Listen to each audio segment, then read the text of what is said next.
Ladies and gentlemen, my name is Graham Elwood. You're watching The Political Vigilante. I'm here with Ron Placone from Get Your News On with Ron, also a regular on the Jimmy Dore Show, and part of the whatever we're going to call our tour once we start it back up. It's not going to be the Progressive Comedy Tour again, the Socialist Comedy Tour. We've outgrown that name. We've outgrown that name. I still like the idea of calling it the Digital Nomads. Nice. The Digital Nomad Comedy Tour. I love it. Or we could just call it, hey, things are back. But that might just be just like us going like, remember this? No shit. The post-pandemic tour? Yeah.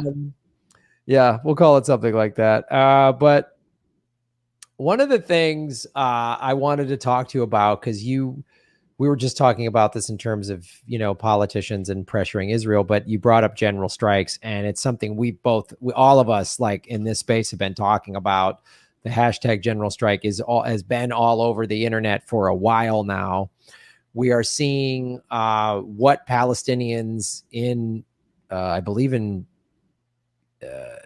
Israel, Palestinians living in Israel just went on a general strike, and which helped maybe get Netanyahu to the table to discuss a ceasefire, which it sounds like they're going to have pretty soon here.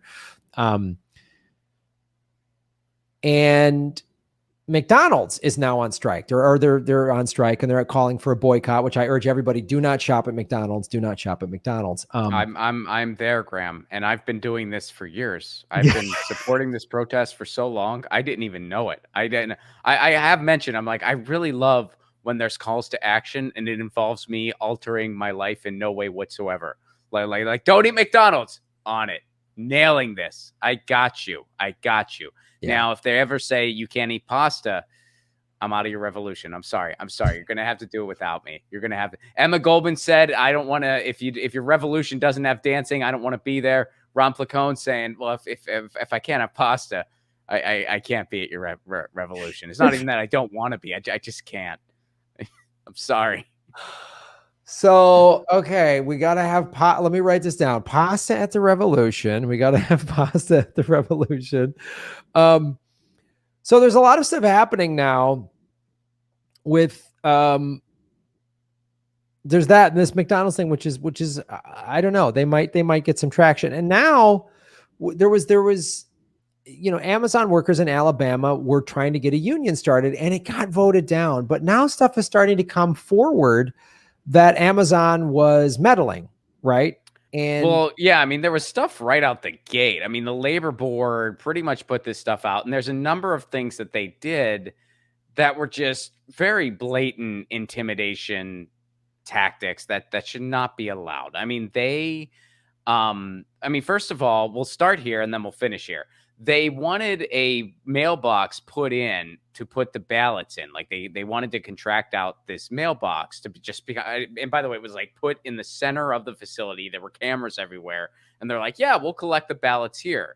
The labor board said, no, that's not an ethical way to conduct this election. Amazon did it anyway. So right away, like they just thumbed their nose at those recommendations, did it anyway. So they did that. And there were cameras all around. People were a little uncomfortable.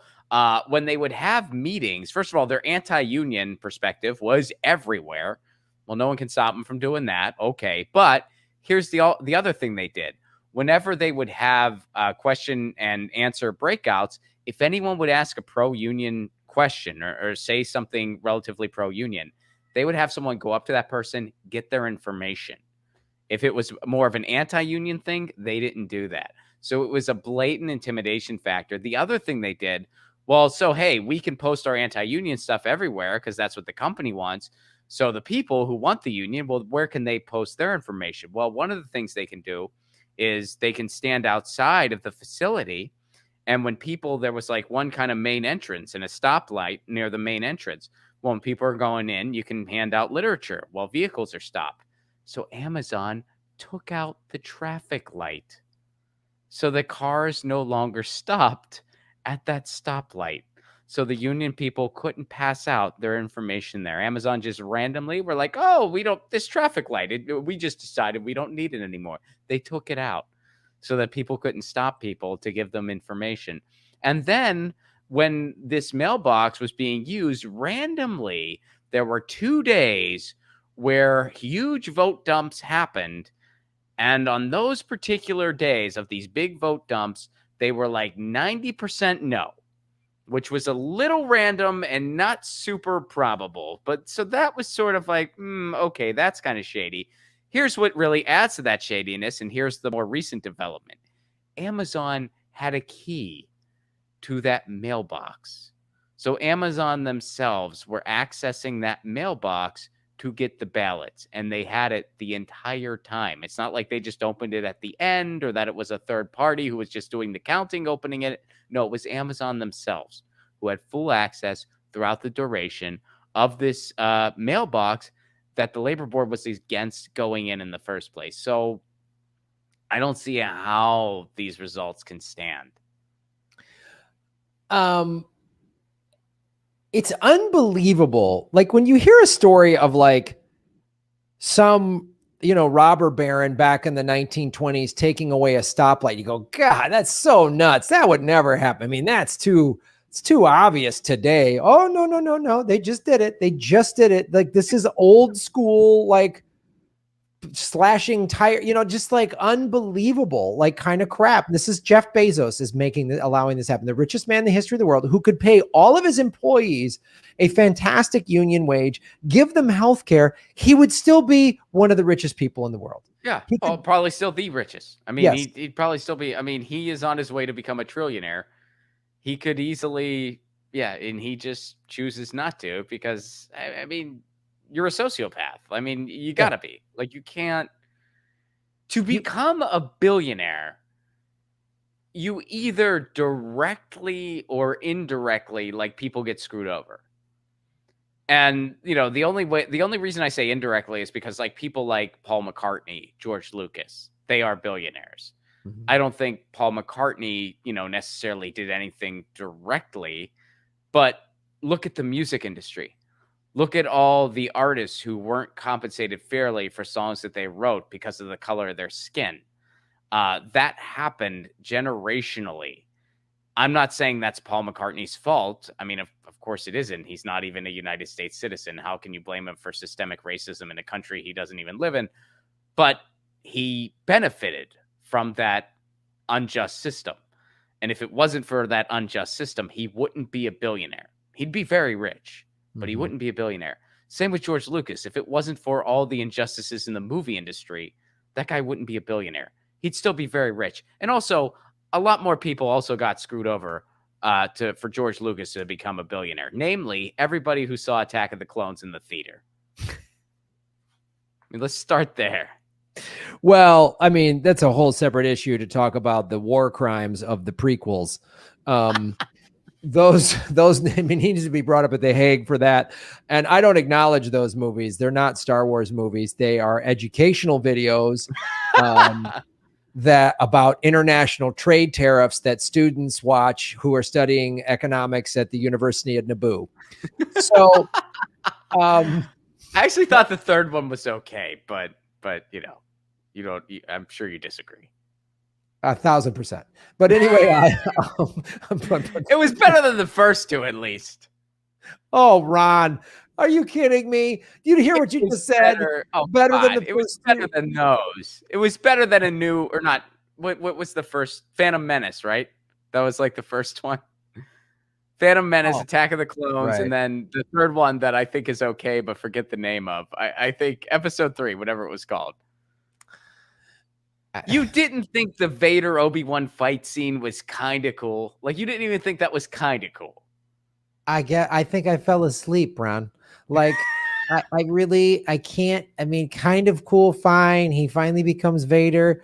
But like saying it wasn't as bad. This is we're in the lesser of two evils. Like, I'm lesser of two evilings. I'm lesser of three evils. The originals, the new. Well, they weren't the original. They were, the later prequels. I'm lesser of three evils. I think that the third one is and I would say the third one's not quite evil. I thought it was an okay movie.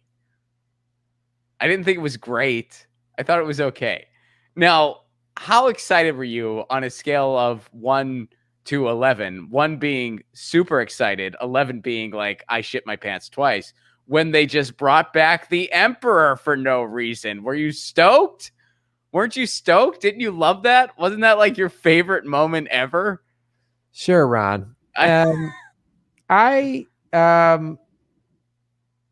want to have a general strike against the prequels, but that's a different segment. So bringing the Emperor back was a far greater a far greater assault than the prequels, I would say. That was the ultimate worst, I think. Yeah, I can't even discuss the prequels. But anyway, back to the labor issues in America. You bring up a valid point about George Lucas. And so let me ask you this now, since all these revelations are coming out, I've seen like independent media is talking about these revelations of what Amazon did to thwart a union being formed because Jeff Bezos is a sociopath. But I'm not seeing a lot of it in the corporate media. I haven't watched that much corporate media recently, but is it being covered at all? And I mean, do you think there's any legs to this, like Amazon being held accountable, which is kind of hard because they can just pay and have this done and have it go in their favor? I haven't seen a lot of coverage at all, to tell you the truth. I mean, now that being said, I'm not watching cable news much, but I haven't seen this covered very much at all. I mean, I found an article in Bloomberg of all places, and I know that Democracy Now! Did a segment on it, but I don't know who else did, if anyone. And I talked about it on Get Your News On with Ron, but I mean, I think it's tough because, I mean, really, Amazon still has so much authority, and they've demonstrated their willingness to just thumb their nose at the labor board. So I feel like without some type of legal action, I don't see how the workers can really do anything. Now, that being said, I think if they had a decent labor attorney, there's so much here that they can get this puppy overturned. I mean, all the stuff that we mentioned. I mean, and there's even more. Like it's pretty. I mean, they were kind of, yelling about this stuff while it was going on. Mm-hmm. So I think that, with the right help, like they could get this thing overturned, especially if someone like the ACLU would step in and loan their, kind of throw their weight behind it. So whether or not that'll happen, it's tough to say. It is tough to say. I hope though, but and I think Amazon, why they're probably fighting so hard is they realize that if this happens and the workers in Alabama get a union, then every Amazon plant, every shipping warehouse everyone's going to go, oh, well, damn, they got it. We're going to get it, and Amazon knows this. And that's why they spent $1.5 million to try to prevent Kshama Sawant from winning. That's why they fired Chris Smalls. I mean, that's why they just, at every turn, they took out a Stoplight because they're just such parasites. And God forbid a bunch of their employees are taken care of and have decent wages and can feed their families and have healthcare and have a retirement plan. Oh God, well, that'll be the end of the world. And that bald psycho can't ride around in another private jet. Which he's just what he could literally make millions of people's lives better and doesn't care. I mean, he doesn't. It's amazing. And here's the thing too, man. We have for at least 60 years now, and probably going even further back than that. Unions have really been defanged as far as numbers of people in them, as far as how they're kind of organized and constructed. And sometimes you really do see corruption because they appoint people to head the unions that don't really have the workers' interests at heart. I'm not saying there aren't still good unions out there. Of course there are, nor am I saying this happens all the time. But through a long effort that I think they started doing this in the 60s, trying to take power away from the unions, because when unions were powerful, we had a really strong middle class. So they started gutting unions slowly but surely. And now I think it's like less than, I think it's about 11% of the workforce is in a union. And, some unions are stronger than others. But if you start seeing a new wave of unions, And it kind of just redefines what it really means to be in a union. Because I think a lot of people, if you're, in the workforce now, you've never really experienced firsthand what all a union can do for you. You've just been fed anti-union propaganda your entire working life. You don't really know the potential of what a union can do for you when it's really acting in your interest, and how you help frame it. So, I mean, that could lead to an entire really evolution in the work culture in this country that in some ways is going to take us back to what we used to have, but in a good way. Yeah, it's more people. I mean, we saw it during the pandemic. I mean, we saw America learned and woke up to what an essential worker really is. And you heard about all these people trying to form unions in food processing plants and all these essential workers, and the nurses union going, this ain't right how we're being treated in various cities. And people like Cuomo getting exposed for not only being a sex creep, but also he eviscerated the hospitals and unions in New York for a decade, and it made more people die. So is that Lucy?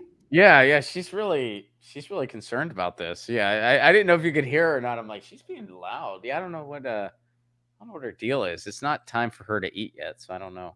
Well, she's pro-union. She is pro-union. She's a very pro-union cat. I think she's meowing solidarity. She probably wants to play or something. I'll play with her. Once the show's over. You can come sit on my lap if you want. She was on my lap earlier. You couldn't even tell because she just kind of like chills there. But she might want to play because I watched the hockey game earlier, which I think my cat at this point has a positive like response to hockey because she just knows, oh, Ron's gonna just be on the couch for a while, and that makes for some good nap time. He just gets on the couch and he doesn't move. And sometimes he yells in a happy way, and other times he yells in a not happy way. But as long as he doesn't move, that doesn't bother me. So she probably she napped throughout at least 2 periods of the game today. So she probably wants to play. All right. That's good. Well, let me answer a couple of tips, and then we'll do. We gotta do our thing. We gotta do. You should know this.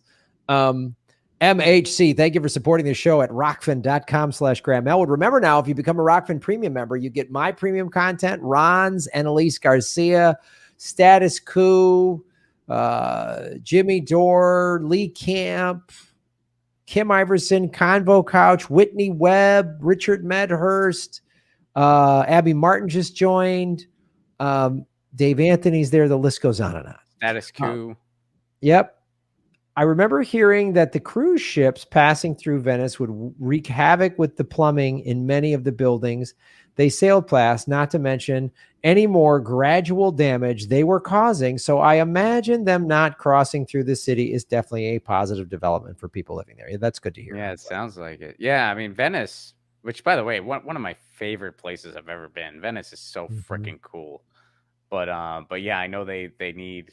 I think there's some upgrades they really need to look into.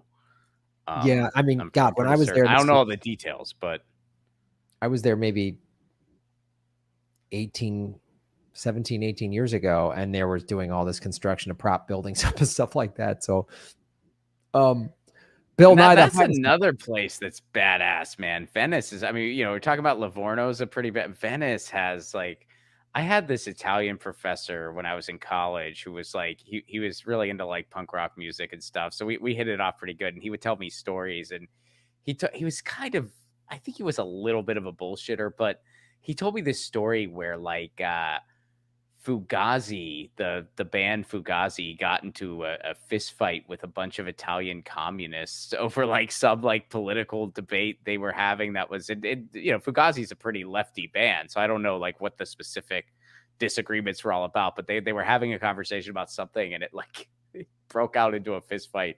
According to this guy, I don't know how true that is, but it's a fun story. True. I love that. I hope that Fugazi had a communist fist fight in Italy. I hope that's what happened. Bill Nye, the highest guy. You're making Gotham great again. Israel has become the fascist ethno-state it was created to be a refuge from. Also, all forms of resistance by the Palestinians are legitimate under international law as an occupied people. Oh, wow. Another good point. Yeah, Israel's constantly breaking international law every day. Chimchuri, shave your knuckles for justice. Regarding Palestinian rockets killing Israelis, a slave owner who, through cunning and violence, shackles a slave in change, and a slave who, through cunning and violence, breaks the change, let not the contemptible eunuchs tell us that, excuse me, the contemptible eunuchs tell us that they are equals before a court of morality. Leon Trotsky, their morals and ours. Ooh, nice. Marxist archive. Outstanding. Kate, our moderator, show Kate some love. Shave your knuckles for Lusses. If the proposed minimum wage increases aren't tied to inflation, this will have to happen again in like 5 years. This is the new Gilded Age. Yacht my yacht. Absolutely correct. Andrew D, what's up? Shave your knuckles for justice. Andrew, thank you for supporting the show. Doc Terminus, hello Doc. Shave your knuckles, my friend. Beating Amazon with the support of every other large American company and politician and Wall Street backing them in court is about the chance Bob Ross has if Bain doesn't show up and he's forced to fight Granny on an unfamiliar yacht. Sure, he is former military, but that's not a day of happy accidents for Bob. We've had a ongoing discussion on this show who would win in a yacht fight, Bain versus Granny Petrol, and so it's quite intriguing because ever since I've done the yacht story, we're talking about how many yachts you should have and who would win in a yacht fight. So it's a pretty good stuff we're covering, dude. Speaking of movies that were really disappointing, how disappointing was it in that one Batman movie where Bane was the bad guy and he didn't even fight Batman, and like it was the weakest fight ever between him and Robin? Do you remember that? Which Batman movie is this? Dude, this was like, I want to say it was Batman and Robin. Oh, which was pretty bad. Batman and Robin is such a bad movie. It's very bad. It is heresy, that movie. I agree. Yeah, I can't even try to. I mean, I know we disagree on some of the Burton ones, but yeah, no disagreement on Batman and Robin. It was really bad. Hit the like, everybody. Please hit the like button, the subscribe button. Go to patreon.com/Graham Elwood and rockfin.com/Graham Elwood, where you can support the show.